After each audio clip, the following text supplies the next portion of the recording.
മേഖലയിൽ പ്രവർത്തിക്കുന്ന സംഘടനയാണ് ഹരിതകർമ്മസേന. പഞ്ചായത്തുകളും നഗരസഭകളും മുൻകൈയെടുത്ത് രൂപീകരിച്ചിട്ടുള്ള ഈ സംവിധാനം പ്രധാനമായും അജൈവ മാലിന്യത്തിന്റെയും ജൈവ മാലിന്യത്തിന്റെയും വാതിൽപ്പടി ശേഖരണം നടത്തുന്നു. സർക്കാർ ഉത്തരവിന്റെ അടിസ്ഥാനത്തിൽ തദ്ദേശ സ്ഥാപനം നിശ്ചയിച്ചിട്ടുള്ള യൂസർ ഫീ വാങ്ങിയാണ് ഇവർ വീടുകളിൽ നിന്നും സ്ഥാപനങ്ങളിൽ നിന്നും മാലിന്യത്തിന്റെ വാതിൽപ്പടി ശേഖരണം നടത്തുന്നത്. അജൈവ മാലിന്യം ശേഖരിക്കുന്ന ഇടങ്ങളിൽ പ്രതിമാസവും ജൈവ മാലിന്യം ശേഖരിക്കുന്ന ഇടങ്ങളിൽ പ്രതിദിനവും ഇവർ സേവനം പ്രദാനം ചെയ്യുന്നു. കേരള സർക്കാർ നടപ്പാക്കുന്ന ഹരിത കേരള മിഷൻ പദ്ധതിയുടെ ഭാഗമായി 2017 ഒക്ടോബർ മാസത്തിലാണ് കേരളത്തിലെ തദ്ദേശ സ്ഥാപനങ്ങളിൽ ഹരിതകർമ്മസേന രൂപീകരണം നടന്നത്. നമ്മുടെ പുതിയ പ്രവർത്തനമായ എക്കോസെൻസിനെ കുറിച്ച് പറയാം. വിദ്യാർത്ഥികളിൽ ശാസ്ത്രീയമായ മാലിന്യ പരിപാലനം വളർത്തുന്നതിനും സമൂഹത്തിൽ ശുചിത്വ ബോധവും പ്രതിബദ്ധതയും മനോഭാവവും ഉറപ്പാക്കുന്നതിനും ലക്ഷ്യമിടുന്നു.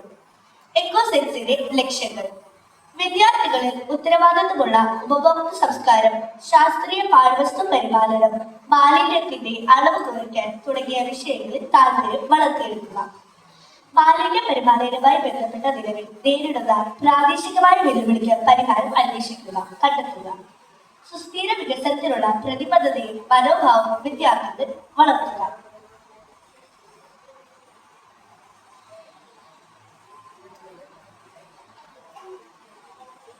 നമുക്ക് മാലിന്യങ്ങളെ രണ്ടായി തിരിച്ചാലോ? ജൈവ മാലിന്യം, അജൈവ മാലിന്യം. ജൈവ മാലിന്യം എന്നാൽ പച്ചക്കറി വേസ്റ്റ്, കരിയിലകൾ, ഭക്ഷണാവശിഷ്ടങ്ങൾ. അജൈവ മാലിന്യം എന്നാൽ ഈ വേസ്റ്റ്, പേപ്പർ, പ്ലാസ്റ്റിക്, ഉപയോഗശൂന്യമായ തുണികൾ. ഞാൻ മാലിന്യങ്ങളെ നിക്ഷേപിക്കുന്നതിനായി 4 തരത്തിലുള്ള വേസ്റ്റ് ബിന്നുകൾ തയ്യാറാക്കി. പച്ച നിറത്തിലുള്ള ബിന്നിൽ ജൈവവും, വെള്ള നിറത്തിലുള്ള ബിന്നിൽ പേപ്പറും, ചുവപ്പ് നിറത്തിലുള്ള ബിന്നിൽ പ്ലാസ്റ്റിക്, കറുപ്പ് നിറത്തിലുള്ള ബിന്നിൽ മറ്റുള്ളവയും ഇടാം. ഈ മാലിന്യങ്ങൾ സംസ്കരിക്കാൻ ഞാൻ 8R എന്ന തത്വം ഉപയോഗിച്ചു. 8R എന്നാൽ refuse, reuse, recycle, repurpose, recover, regift, rethink, reduce, recycle എന്നിവയാണ്. റിഫ്യൂസ് എന്നാൽ മാലിന്യമാകാൻ സാധ്യതയുള്ള ഒഴിവാക്കൽ. ഉദാഹരണം പ്ലാസ്റ്റിക് കവറുകൾ, സിംഗിൾ യൂസ് പ്ലാസ്റ്റിക് ഒഴിവാക്കുക. റീയൂസ് എന്നാൽ പഴകിയവയുടെ പുനരുപയോഗ സാധ്യത. ഉദാഹരണം പഴയ ഫർണിച്ചർ പുതുക്കുന്നു. റീയൂസ് ബോട്ടിൽസ് ആൻഡ് ജാർസ് എന്നാൽ ബോട്ടിൽസ് നമ്മൾ പെയിന്റിംഗ് ചെയ്ത് ഉപയോഗിക്കുന്നത് പോലെ. റീപർപ്പസ് പഴയതോ ആവശ്യമില്ലാത്തവയോ വേറെ ഉപയോഗം കണ്ടെത്തുന്നു. ഉദാഹരണം പഴയ ടയറുകൾ നമ്മൾ ചെടി നടാൻ ഉപയോഗിക്കുന്നു. റിക്കവർ മണ്ണിനെ സമ്പുഷ്ടമാക്കുന്നതിന് ജൈവ പാഴ്വസ്തുക്കൾ കമ്പോസ്റ്റാക്കി മാറ്റുക. ഉദാഹരണം പഴകിയ പച്ചക്കറി, ഭക്ഷണാവശിഷ്ടങ്ങൾ എന്നിവ കമ്പോസ്റ്റ് ആക്കുന്നു. റീയൂസ് ഉപയോഗിച്ച വസ്തുക്കൾ പുതുക്കി ആവശ്യക്കാർക്ക് നൽകുക. ഉദാഹരണം ഉപയോഗിച്ച നല്ല വസ്ത്രങ്ങൾ നമ്മൾ അർഹതപ്പെട്ടവർക്ക് കൊടുക്കുന്നു. പഴയ സൈക്കിൾ പുതുക്കി ആവശ്യക്കാർക്ക് നൽകുന്നു. റീതിങ്ക് ഒരു വസ്തു വാങ്ങുന്നത് ഉപേക്ഷിക്കുന്നതിന് മുമ്പ് അത് ആവശ്യമുള്ളതാണോ എന്ന് ചിന്തിക്കുക. റെഡ്യൂസ് ആവശ്യത്തിനനുസരിച്ച് മാത്രം വാങ്ങി അളവ് കുറയ്ക്കുക. ഉദാഹരണം പച്ചക്കറികൾ, പഴങ്ങൾ പെട്ടെന്ന് കേടുവരുന്നതോ ആണെങ്കിൽ ആവശ്യത്തിനനുസരിച്ച് വാങ്ങാൻ ശ്രമിക്കുക. റീസൈക്കിൾ വീണ്ടും ഉപയോഗിക്കാൻ കഴിയാത്തവയെ പുനർചക്രത്തിന് കൈമാറുക. ഉദാഹരണം ഹരിതകർമ്മസേനയ്ക്ക് കൈമാറുക പ്ലാസ്റ്റിക് വസ്തുക്കൾ.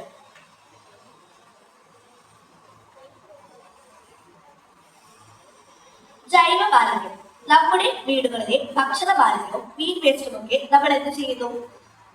നമ്മൾ ഇതെല്ലാം പച്ച ബക്കറ്റിലാണ് ശേഖരിക്കുന്നത്. നമ്മുടെ വീടുകളിലെ പച്ചക്കറി തൈകൾ തെങ്ങിന് വളമായി നട്ടത് കുഴിച്ചിടുന്നു. അതുകൊണ്ട് എന്റെ വീട്ടിൽ തെങ്ങുകൾക്കും പച്ചക്കറികൾക്കും ഫലം കൂടുതൽ കിട്ടുന്നു. അതുകൊണ്ട് എന്റെ കുടുംബത്തിന് പുറത്തുനിന്ന് പച്ചക്കറികളും ഫലങ്ങളും ഒക്കെ വാങ്ങേണ്ട ആവശ്യമില്ല. വിഷമില്ലാത്ത ഭക്ഷണം എനിക്ക് കഴിക്കാൻ സാധിക്കുന്നില്ല. പേപ്പർ വേസ്റ്റ് നമ്മുടെ വീടുകളിലെ പേപ്പർ വേസ്റ്റുകൾ കടയിൽ നിന്ന് സാധനങ്ങൾ വാങ്ങുമ്പോൾ അത് പൊതിഞ്ഞ് കിട്ടുന്ന പേപ്പർ വേസ്റ്റുകൾ, ന്യൂസ് പേപ്പർ എന്നിവ ഞാൻ വെള്ള ബക്കറ്റിൽ ശേഖരിക്കുന്നു. അത് നമ്മുടെ വീടുകളിലെ പരിസരങ്ങളിൽ വലിച്ചെറിയാതെ അത് ശേഖരിച്ച് ഞാൻ റീസൈക്കിളിന് കൊടുക്കുന്നു. പ്ലാസ്റ്റിക്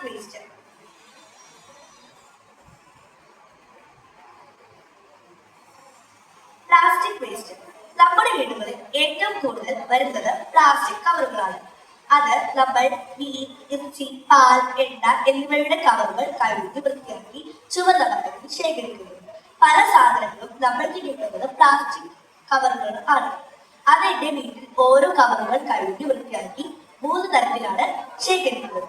ആദ്യത്തേത് പ്ലാസ്റ്റിക് കവറുകൾ കഴുകി വൃത്തിയാക്കി ഒരു കവറിൽ ശേഖരിക്കുന്നു. ബിസ്ക്കറ്റ് കവറുകൾ പോലെയുള്ള കട്ടിയുള്ള കവറുകൾ ഞാൻ ഓയിൽ, വെളിച്ചെണ്ണ എന്നിവയുടെ കവറുകൾ ശേഖരിക്കുന്നു. ഇതെല്ലാം കൂട്ടിവെച്ച് ഹരിതകർമ്മ സേനയ്ക്ക് മാസത്തിൽ കൊണ്ടുകൊടുക്കും.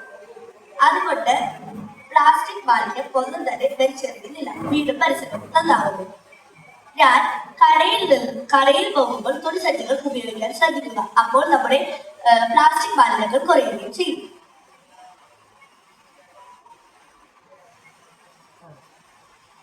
ഇരുമ്പ് കുപ്പി വേസ്റ്റ്. നമ്മുടെ വീടുകളിൽ പ്ലാസ്റ്റിക് കുപ്പികൾ, ചില്ല്, ഇരുമ്പ് എന്നിവ കറുപ്പ് ബക്കറ്റിൽ ശേഖരിക്കുന്നു. അതെല്ലാം അലക്ഷ്യമായി ഇടാതെ ബക്കറ്റിലിട്ട് വെക്കുന്നു.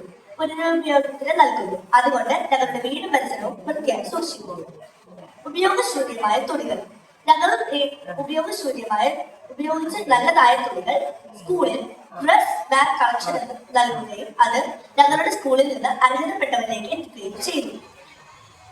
അതല്ലാതെ നല്ല ടോയ്സ് എടുത്ത് ആ ടോയ്സ് സ്കൂളിൽ എത്തിക്കുകയും അത് അങ്കണവാടികളിൽ കുട്ടികൾക്ക് കൊടുക്കുകയും ചെയ്തു. നാം ഓരോരുത്തരും നമ്മുടെ വീടുകൾ വൃത്തിയാക്കി സൂക്ഷിച്ചാൽ പല മാരക രോഗങ്ങളിൽ നിന്ന് രക്ഷപ്പെടാൻ സാധിക്കും. ഓരോരുത്തരും അത് ചിന്തിച്ചുകൊണ്ട് മറ്റുള്ളവരുടെ പറമ്പുകളിലേക്കും തോടുകളിലേക്കും വലിച്ചെറിയാതെ നമ്മുടെ നാടിനെ സംരക്ഷിക്കാം. നമ്മുടെ മനസ്സാണ് മറ്റുള്ളവരുടെ സ്ഥലം വൃത്തിയില്ലാതെ ആക്കുന്നത്. അതുകൊണ്ട് ഓരോരുത്തരുടെയും മനസ്സ് നന്നായാൽ നമ്മുടെ നാട് നന്നാവും. നന്ദി.